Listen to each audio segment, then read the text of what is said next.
YouTube, KC Cup is finally here, and even though it's first stage for now, I would like to talk about the second stage, as the second stage is really what matters. You know, in the first stage you can reach DL max with any deck, you know.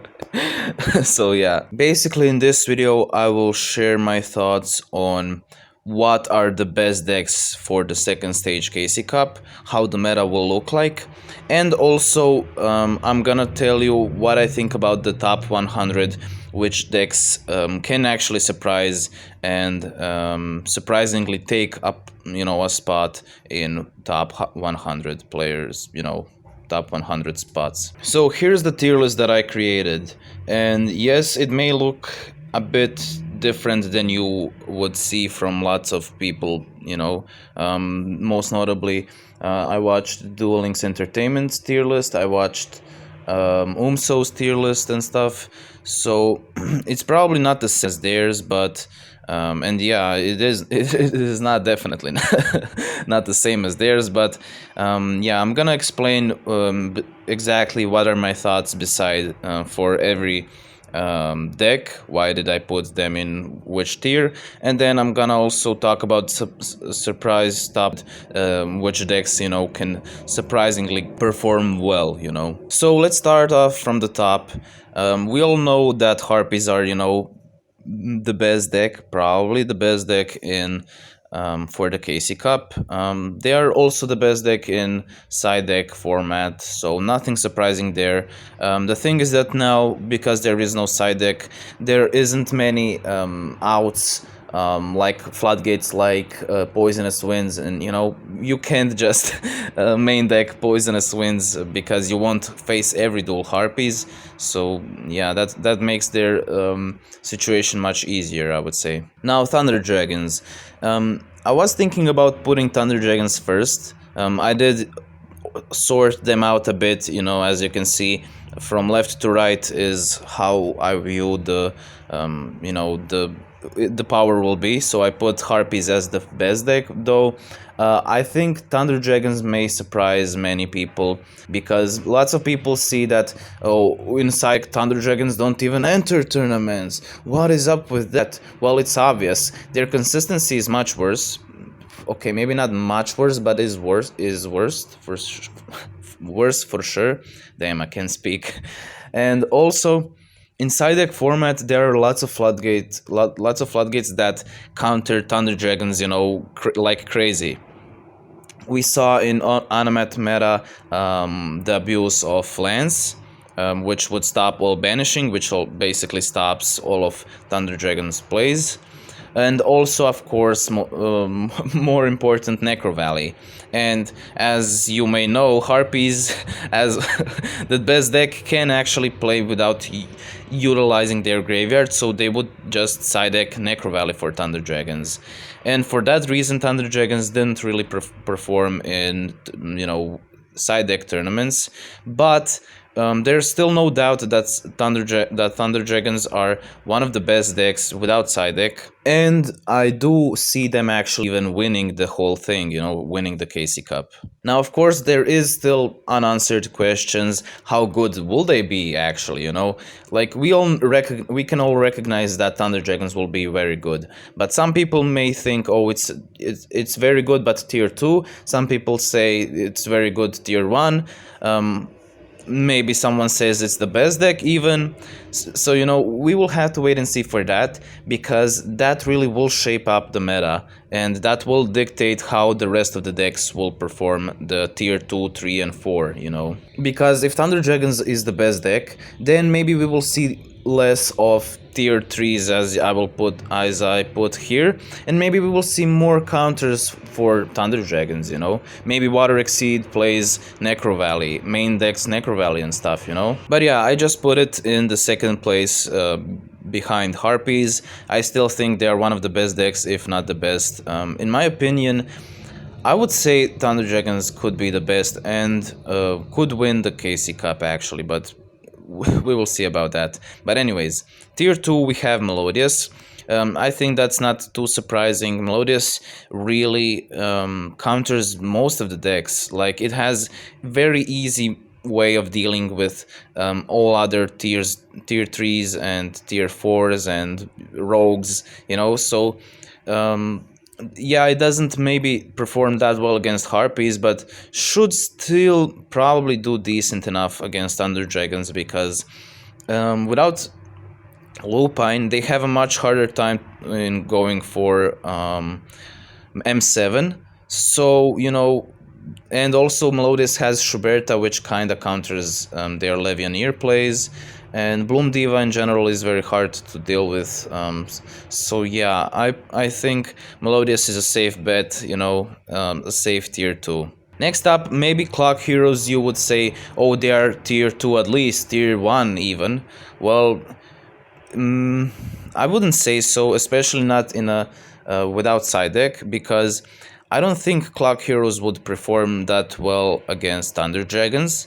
And they also don't have many favorable matches against tier 1s and tier 2s like Harpies and Melodious. I think that if the player knows what he's doing and he doesn't, you know, brick in long term looking, Harpies will beat Clock and Melodious will beat Clock. So how would Clock be tier 2 or tier 1? And sure, we may see lots of success in tournaments and stuff, but this isn't, you know, this isn't tournaments with a side deck where Clock can run Diffusion and Poisonous Winds and stuff like that, you know. So because of that, I think even putting them as a tier 3 is a bit, you know, scary. Especially if Thunder Dragon kills Clock. I'm not sure about the Thunder Dragon Clock matchup.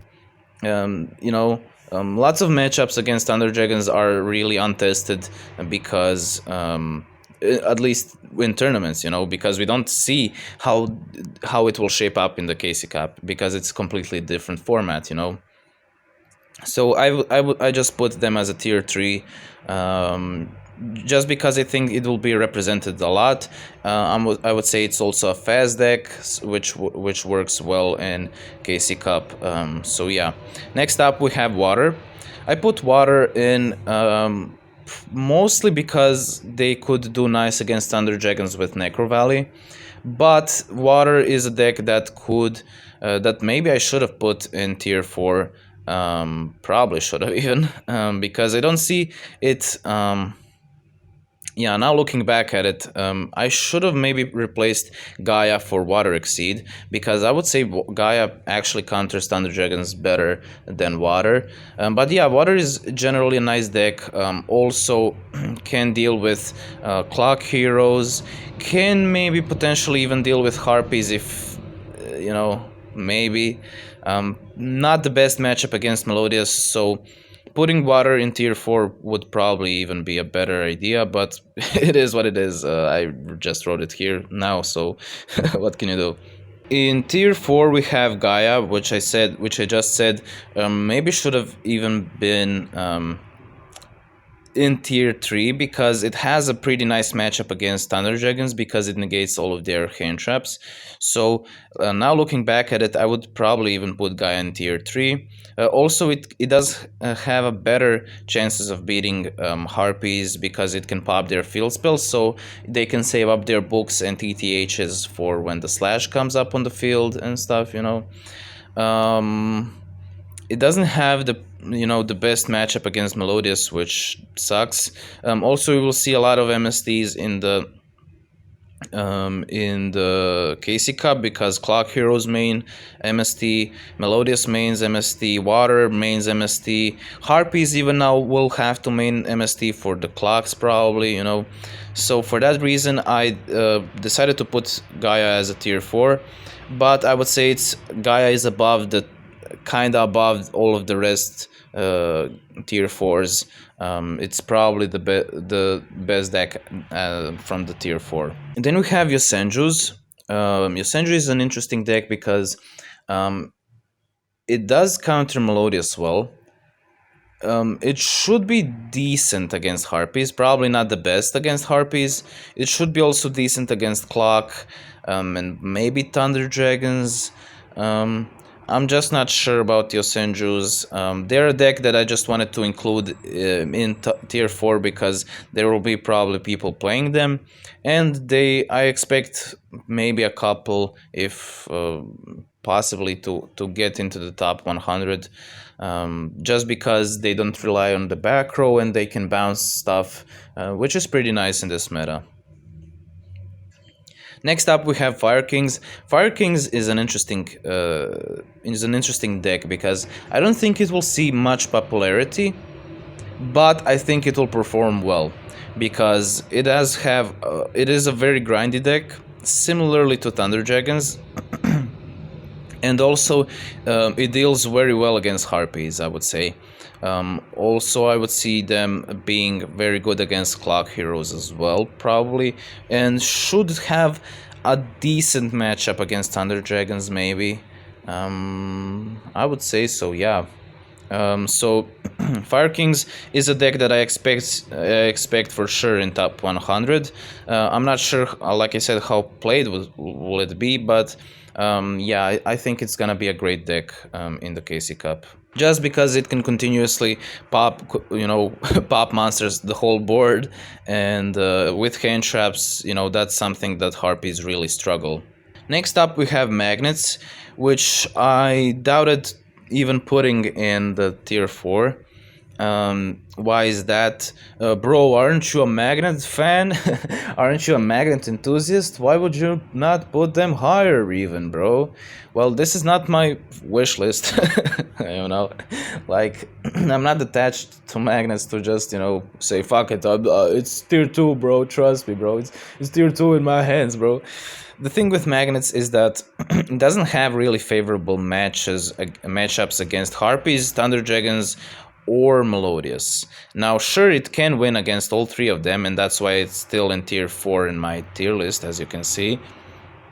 But, if you don't have favorable matchups, it really dictates because how the deck will perform, because it's looked... the KC Cup is played so many, hundreds of duels, where in tournaments you have, couple of duels in the rounds, and then you have couple of runes in top 32 or whatever, So it's much easier to not see the dominance over one deck, While in the KC Cup, the effect sees through hundreds of matches, so Magnets, for that reason, I decided to still leave them in tier 4 because I think they have a decent matchup against all other tier 3s and tier 4s, like Clock Heroes, like Water, Yosenjus, maybe not Fire Kings, but Gaia.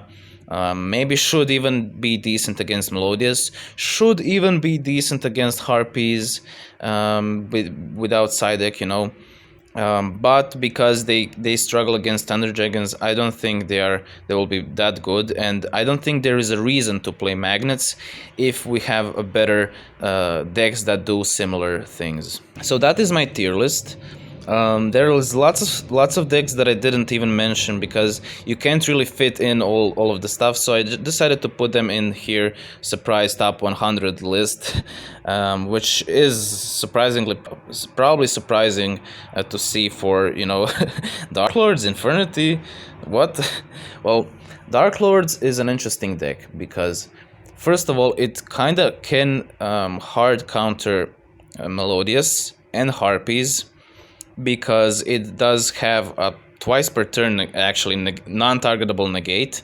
It does have big monsters, which is hard for Harpies to deal with, and also it doesn't rely that much on the back row. It should be decently consistent enough with the new version that some people played. So if an expert plays, the thing with these decks that I included here is that if an expert plays them, I think they could win most of their matchups, and for that reason keep gaining points and to reach top 100.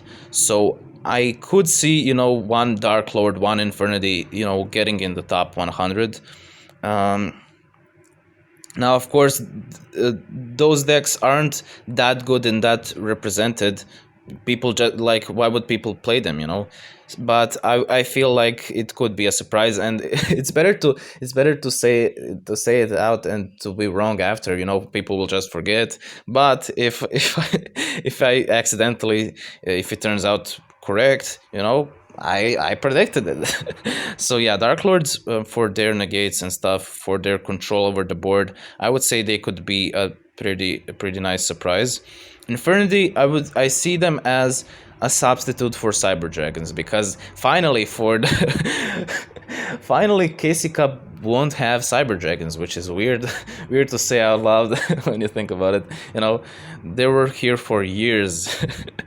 um, so Infernity as a Saki deck, Saki OTK deck, could see, especially if the, you know, the player knows how to play them, could get into top 100, I would say. Next up we have Resonator double Ds. This is a version that recently came out. I just decided to mention it. I don't think it will get top 100, but you know, you never know. It did win the Meta Weekly, which, you know, is nice, but I would say the surprise factor is a pretty big, you know, is a big thing. Also, maybe surprise factor could do nice in KC Cup, but I don't know why people would play this deck before, you know, any other decks in the tier list. So for that reason, I just decided to mention it. T.G.s, even though they can be nice against Harpies, Melodious, Clock Heroes, Water Exceed, and basically lots of the tier 4s, you know, that seems like, well, why didn't you even tier them or something? Well, because Thunder Dragons will annihilate TGs. TGs basically can't win against Thunder Dragons, and for that reason, like, it's not even worth, you know, maybe someone will try playing TGs and they will quickly realize how bad they are against Thunder Dragons, and for that reason TGs aren't, you know, can't be considered as a real deck. Maybe someone, I included them here, maybe someone reaches top 100 with them, but you know, I'm very doubtful of that. And if someone reaches that, it will be just, you know, one person accidentally or something, you know, but probably not. Then we have regular DDDs. I don't know. The same goes for, you know, for double Ds. I don't think they are that good. I don't think they will see much play with lots of MSTs running around. So it would be a very surprising thing to see them in top 100. But yeah, regular Resonators as well. They have a decent. They are a decent deck all in all. But would you play them instead of something else in the tier list? I'm not so sure. But I just wanted to include them. Blue Eyes, maybe I should have put higher up. Blue Eyes is a deck that I do expect in top 100, maybe should have even put in tier 4, because it can be pretty nice against Harpies and stuff, but I don't think they have that good matchup against Thunder Dragons. I don't think they have that good matchup against Melodious. Probably even against Clock Heroes. Probably even against Water Exceed. So for that reason, yeah, I didn't decide to put it on the tier list. So yeah, that's gonna be it. That's really the what I wanted to talk about. There are lots of decks, you know, so I didn't mention every deck that could surprisingly hit top 100, that, you know, I think could surprisingly hit top 100. But yeah, that's my tier list. That's my thoughts on the KC Cup second stage. Like I said, maybe I would switch up Gaia and Water Exceed, you know, but, you know, I don't know. It can shape up very fast, and it all depends on how good actually Thunder Dragon is, you know, in this no side format. But yeah, let me know what you think about my tier list and what you think about the KC Cup in general. Will you even play the KC Cup? Are you even interested in KC Cup? Also, let me know what you think about the decks. Do you think something more should be changed? Something, or do you agree with me? I like to hear all of your thoughts, because it does really help to consider, you know, stuff. But yeah, that's gonna be it. Hope you enjoyed the video. Hope you enjoyed my analysis, and you know, subscribe if you're new, and stay tuned for other videos. Bye.